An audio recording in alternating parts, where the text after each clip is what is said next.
Na, na, na, na. Yet another one dead. Oh, it's such a wonderful day.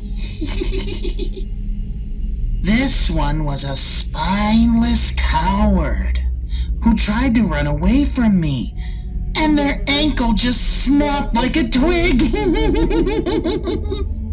Oh, I followed behind them, slowly letting the dread build in their heart. I said, "Don't be scared. I'll kill you quick if you like." They just shouted, "No, no, no!" So I guess they didn't want a quick death. That's fine by me. So I grabbed them, ripping the flesh from their back.